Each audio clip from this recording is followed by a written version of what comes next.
Principal किसी भी student का आइडेंटिटी चेंज करने के लिए कैसे ऑथराइज्ड है? जी हाँ बताइए। नमस्ते सर, मैं नागपुर महाराष्ट्र से हूँ। मेरा क्वेश्चन एड्रेस चेंज से रिलेटेड है। एड्रेस चेंज में पहले son of, daughter of, care of, इस तरह के 3 ऑप्शंस आते थे। आजकल सिर्फ केयर ऑफ का ऑप्शन आता है। बिल्कुल, क्योंकि तो हमने वो ऑप्शन हटा दिया है ECMP से ही, क्योंकि अब जो डॉटर ऑफ, जो केयर ऑफ सेक्शन है, उसको हम उसी में एक ही में इंक्लूड कर रहे हैं। मैं फिर से लास्ट में बोल रहा हूँ, न्यू इनरोलमेंट पे आप कोई लीनियंसी, कोई लिवरेज नहीं देंगे for the age group greater than 18 years. एक भी डॉक्यूमेंट में ओवरराइटिंग है, सस्पिशियस लग रहा है, या कोई भी इशू आपके लेवल पे दिख रहा है, आप उसको एक्सेप्ट नहीं करेंगे। मेरे पास नहीं भेजेंगे आप उसको पैकेट को। हमारे पास स्ट्रिक्ट ऑर्डर है from ministry of home affairs on the new enrolment. आप इस चीज को सीरियसली लीजिएगा। न्यू एनरोलमेंट में अगर QC में पास होता है, QC विल बी पेनलाइज, और एनरोलमेंट ऑपरेटर अगर हमें भेज रहा है वो भी पेनलाइज होंगे, और ज्यादा होंगे, क्योंकि अब जितने आधार बन गए हैं मैक्सिमम लोग आइडेंटिटी चेंज करवा रहे हैं। और आइडेंटिटी चेंज करने के लिए जो मैंने आपको बताया था, स्टैंडर्ड सर्टिफिकेट मैक्सिमम लोग यूज कर रहे हैं। आप स्टैंडर्ड सर्टिफिकेट नहीं लोगे for the name change, gadget notification हो ना हो, doesn't matter, standard certificate is not applicable.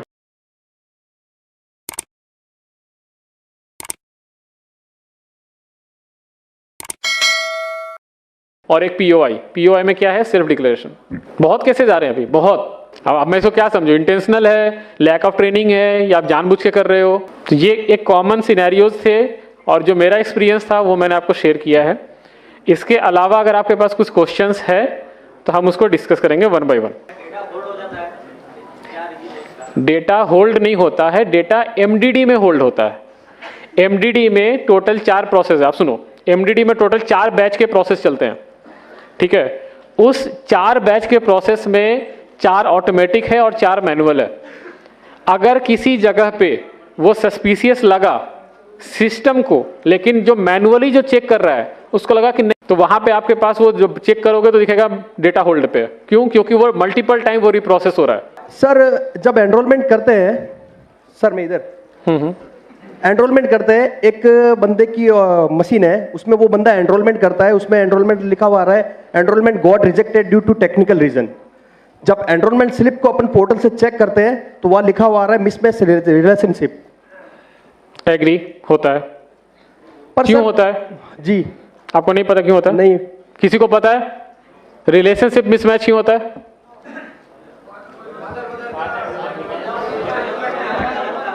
बता दिया आंसर। नहीं सर, उस बंदे का पर्टिकुलरली 16 स्लिप सेम कंडीशन में रिजेक्ट हुआ है, और आज तक 16 एनरोलमेंट ही किए उसने, सारे रिजेक्ट हो रहे हैं। वो HOA बेस्ड एनरोलमेंट है? नहीं, मोबाइल नंबर अपडेट हो रहा है सर। मोबाइल नंबर अपडेट है? Only mobile number update sir. एक minute maintain silence.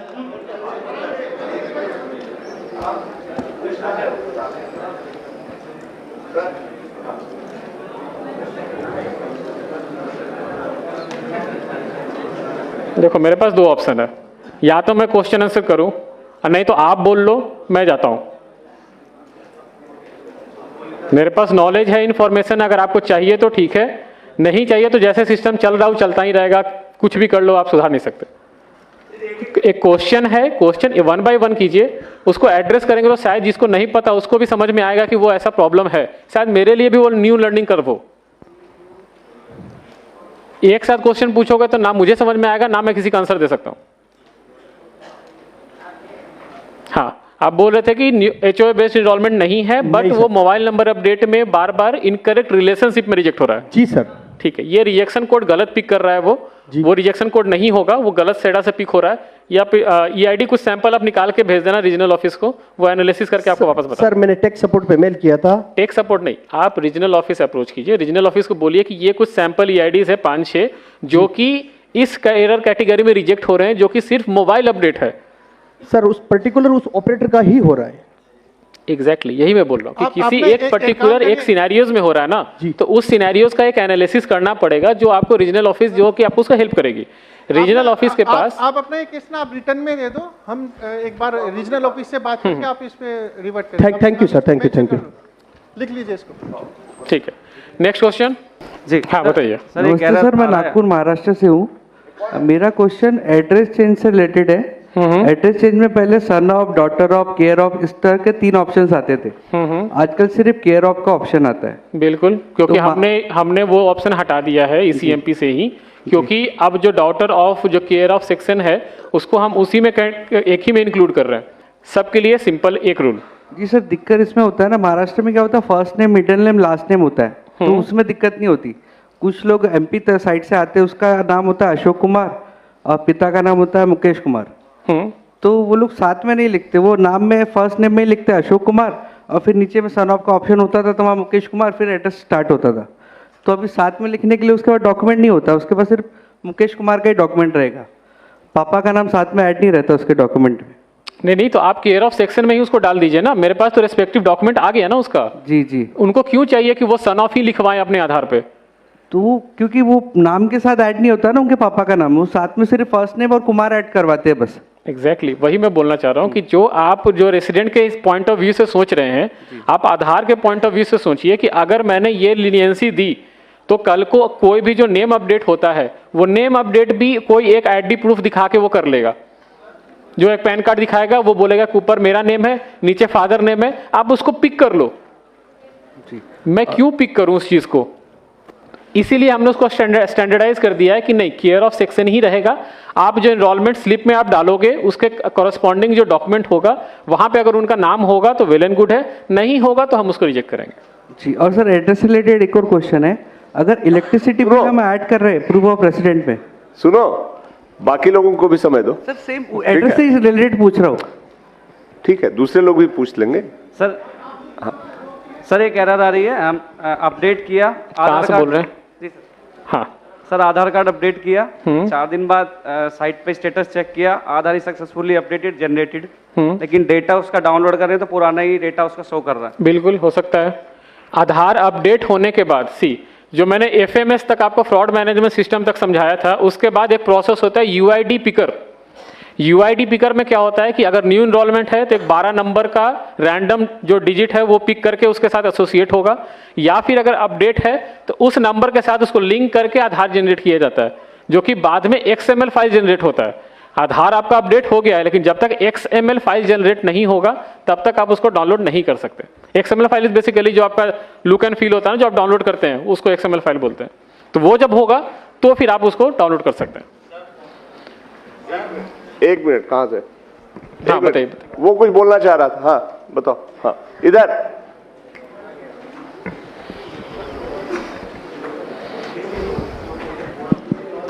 Ji sir, thank you. हाँ सर बताइए। मैं ये बोलना चाह रहा था, जैसे इन्होंने बोला कि महाराष्ट्र में वो सरनेम की प्रॉब्लम आ रही है उनको सारा, यही प्रॉब्लम हमारे साथ भी आई है कि जो बाय डिफॉल्ट हमारे उसमें क्लाइंट में है उसमें सिर्फ केयर ऑफ आता है, उसमें हम कुछ नहीं टाइप कर सकते, सन ऑफ वगैरह।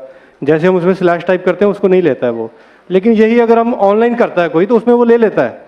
लोग हमारे पास आते हैं कि हमने उनको रिफ्यूज़ किया, हमने उनको बेवकूफ़ बनाया, लेकिन उन्होंने खुद किया या किसी और से ऑनलाइन करवाया उन्होंने, तो वो उनका बन के भी आ गया। ठीक है, वैलिड पॉइंट नोटेड।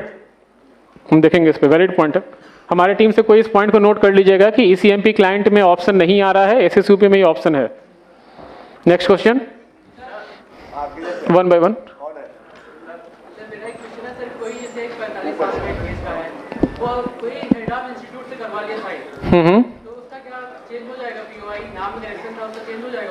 नहीं, क्यों होगा चेंज? यार सुनो सुनो सुनो सुनो सुनो, पहली बात ये आर्गुमेंट और डिबेट की जगह नहीं है। ऑथोरिटी ने डिसाइड किया है कि हेड ऑफ इंस्टीट्यूशन के सर्टिफिकेट के आधार पे नाम का चेंज नहीं होगा, तो अगर उसको चेंज करना है तो वो एप्लीकेशन लगाए, वो अलग से प्रोसेस से वो देखेंगे। यहाँ पे हेड ऑफ स्पेल चेक जो भी है, हेड ऑफ इंस्टीट्यूशन को इस तरह के कोई पावर नहीं है कि वो ये सर्टिफिकेट दे सके। वो हेड ऑफ इंस्टीट्यूशन है, वो स्पेल चेक करने वाला इस अथॉरिटी नहीं है।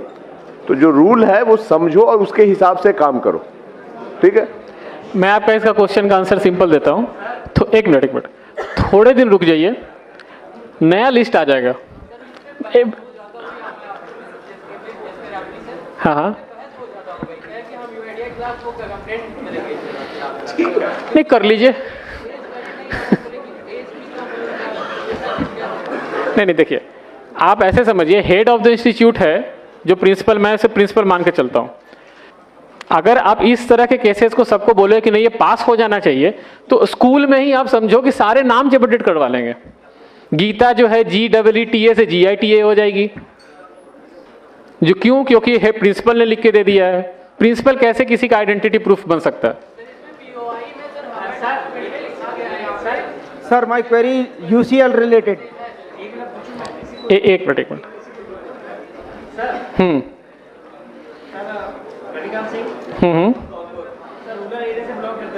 हाँ बताइए। बच्चा 6 क्लास में पढ़ रहा है सर। ठीक है।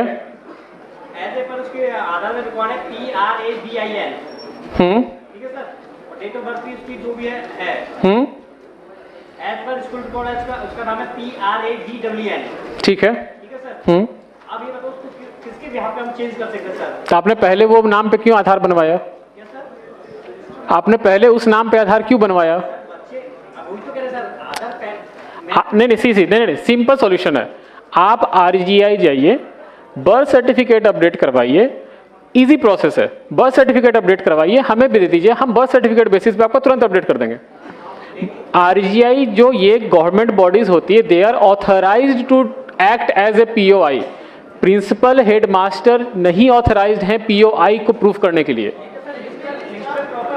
यार सुनो सुनो, प्रॉब्लम आ रहा है सर। हेड ऑफ इशू आ रहा है उसमें, और मतलब रजिस्टर ऑफिसर भी आ रहे हैं सर। मतलब आप ही ऑप्शन दिए हुए हैं सर, दोनों ऑप्शन है सर। ऑप्शन कैसे?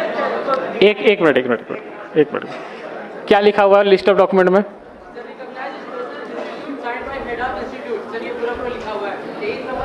उसमें रजिस्टर ऑफिसर दे देगा सर A1। हमने, हाँ ठीक है। अब आप बोल रहे हो प्रिंसिपल का, मुझे पता कैसे चलेगा कोई प्रिंसिपल ग्रुप A ऑफिसर है? ग्रुप A ऑफिसर है, मुझे कैसे पता चलेगा? ऐसे लेक्चरर क्या होता है सर? लेक्चरर तो रजिस्टर ऑफिसर नहीं होता। नहीं होता। आपके गांव में होता होगा, आप ऐसे समझो, आपको मैं बता रहा हूँ। IIT जानते हो ना आप लोग? IIT का जो प्रोफेसर होता है ना, वो ग्रुप A ऑफिसर नहीं होता। आप देखो, आप रेसिडेंट पर्सपेक्टिव से जो क्वेश्चन पूछ रहे हो ना, आप मेरे पर्सपेक्टिव से देखो कि अगर मेरे पास ना ऐसे करोड़ों सिनेरियोज होते हैं, अगर मैं ऐसे सिनेरियोज पिक करके मैं पैकेट पास करूं ना, तो ऐसे n नंबर ऑफ केसेस और बनेंगे। नहीं सर, उनको डिक्लाइन करने का एक प्रॉपर रीजन तो दीजिए कि हम उनको ये बोल सके इस वजह से हम नहीं बना रहे इनको। आप रेगुलर POI डॉक्यूमेंट लेके हम बनाना चाहते हैं। नहीं सी, हमें बनाना नहीं है सर। आप देखिए, न्यू इनरोलमेंट जो है, आप सुनो, मेरा नाम XYZ था, ठीक है। XYZ मेरा नाम आधार में बन गया, ठीक है। XYZ आधार में नाम बन गया, अब मुझे उसको XYA करवाना है, ठीक है। आप कोई भी रेगुलर POI डॉक्यूमेंट ले आइए, हम उसे अपडेट कर देंगे, लेकिन ऐसे डॉक्यूमेंट लेके मत आइए जो कि किसी का डिक्लेयर्ड होगा। अब एक सवाल इधर से ले रहे हैं। एक minute sir my query UCL। Maintain silence first. हाँ सर बताइए। Sir maximum time of update 3 महीने 4 महीने तक होल्ड में रहता है, और उसके बाद में अंडर प्रोसेस ही लिखा हुआ आता है, भले ही हमने केवल मोबाइल नंबर अपडेट किया हो। एग्री होता है।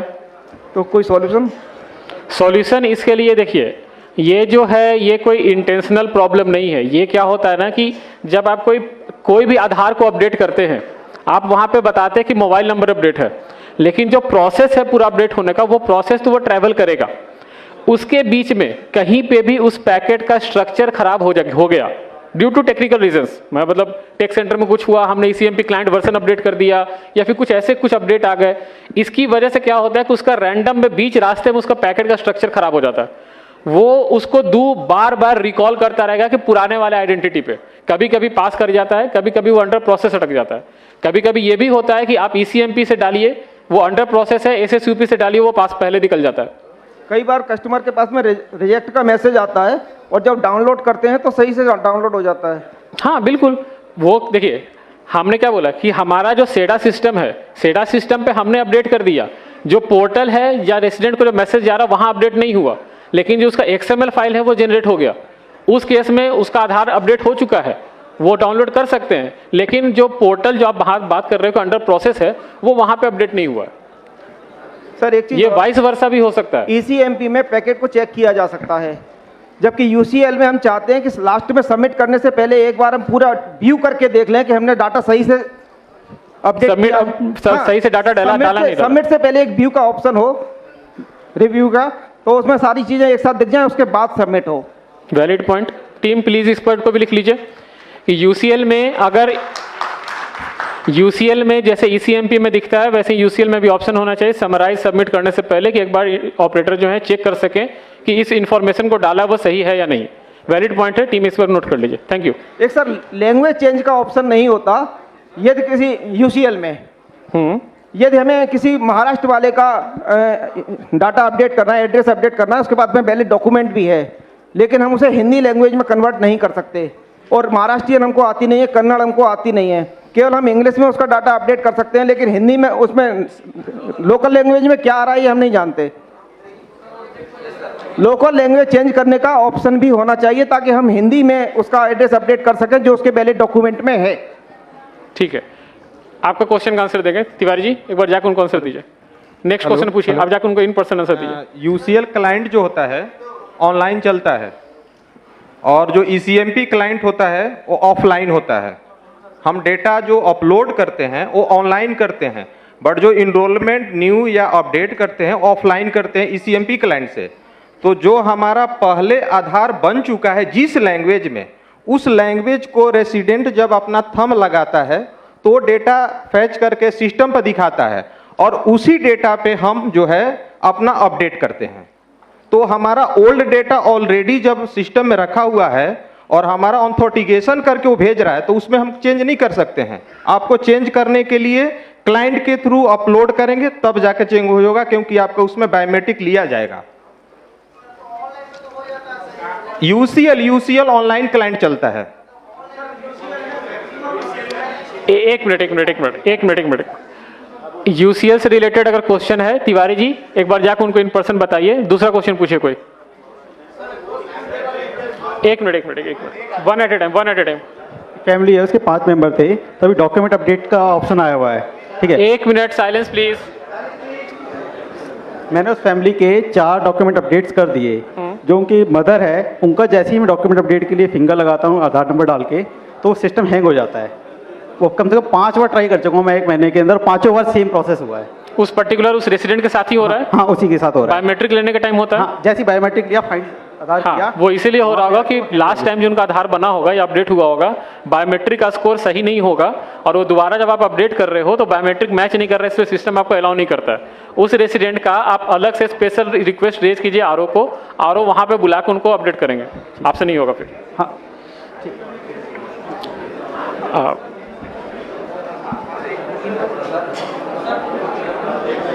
सर जैसे नेम की, डेट ऑफ बर्थ और जेंडर की लिमिट है, तो बायोमेट्रिक की लिमिट तो नहीं है? बायोमेट्रिक अपडेट करने की नहीं, यस, कोई लिमिट नहीं। हाँ, जितनी बार चाहे करवा सकते हैं। Thank you. चलिए क्लोज कर सकते हैं। बाकी सवाल आप लोग अपने अपने लिख के दे दीजिए, हम लोग कलेक्ट कर लेंगे। हमारे ऑफिसर्स यहाँ पे हैं, दे विल कलेक्ट। आप एक काम कीजिए, देखिए सबका क्वेश्चन तो मैं नहीं ले सकता हूँ, जो मोटा मोटी क्वेश्चन था और जो एरर था वो मैंने आपको समझा दिया। मेरे पास एक क्वेश्चन भी आया कि डेटा प्रोसेस एरर में क्यों रिजेक्ट होता है। मैंने अभी बताया आपको कि डेटा प्रोसेस और जो टेक्निकल एरर्स है ये इसलिए इसका नाम रखा गया क्योंकि इसका जो एग्जैक्ट डिटेल्स है वो अगर मैं आपको समझाऊं या रेसिडेंट को समझाऊं तो नहीं समझ में आएगा। आप एक काम कीजिए, आपके जो क्वेश्चंस हैं आप कंसोलिडेट करके CSE टीम लीडर्स को, मेंबर्स को दीजिए, वो एक बार उनके थ्रू हमारे पास आएगा, हम उसको एड्रेस करके आपके पास वापस भिजवा देंगे, ठीक है। और एक चीज, one last thing, please maintain silence. सब लोग प्लीज शांति बनाओ, सबके सवाल नहीं हो सकते हैं, बहुत समय उतना नहीं है, पर्पस वो नहीं है। उन्होंने बहुत कुछ बताया है, बाकी आप दे दो। लास्ट चीज आप, सॉरी सर एक मिनट, लास्ट चीज आप लोग एक बार ध्यान रखिए, न्यू इनरोलमेंट प्लीज। बैठ जाओ ऊपर, सुनो कौन है सरदार जी, बैठ जाइए आप लोग ऊपर सारे प्लीज। न्यू इनरोलमेंट जो मैंने पहले भी बोला था, मैं फिर से लास्ट में बोल रहा हूँ, न्यू इनरोलमेंट पे आप कोई लीनियंसी, कोई लिवरेज नहीं देंगे for the age group greater than 18 years. एक भी डॉक्यूमेंट में ओवरराइटिंग है, सस्पिशियस लग रहा है या कोई भी इशू आपके लेवल पे दिख रहा है, आप उसको एक्सेप्ट नहीं करेंगे, मेरे पास नहीं भेजेंगे आप उसको पैकेट को। हमारे पास स्ट्रिक्ट ऑर्डर है from ministry of home affairs on the new enrolment, आप इस चीज़ को सीरियसली लीजिएगा। न्यू इनरोलमेंट में अगर क्यूसी में पास होता है, क्यूसी विल बी पेनलाइज्ड, और इनरोलमेंट ऑपरेटर अगर हमें भेज रहा है वो भी पेनलाइज होंगे और ज़्यादा होंगे, क्योंकि अब जितने आधार बन गए हैं मैक्सिमम लोग आइडेंटिटी चेंज करवा रहे हैं, और आइडेंटिटी चेंज करने के लिए जो मैंने आपको बताया था स्टैंडर्ड सर्टिफिकेट मैक्सिमम लोग यूज़ कर रहे हैं। आप स्टैंडर्ड सर्टिफिकेट नहीं लोगे for the name change, gadget notification हो ना हो doesn't matter, standard certificate is not applicable. ये 2 पॉइंट आप ध्यान रखेंगे आगे से जब भी इनरोलमेंट या अपडेट कीजिएगा। Standard certificate for old POI और न्यू इनरोलमेंट में हर एक टैब्स में मुझे डॉक्यूमेंट चाहिए और वैलिड डॉक्यूमेंट चाहिए। क्लियर है? Yes, no? Okay, thank you and have a good day.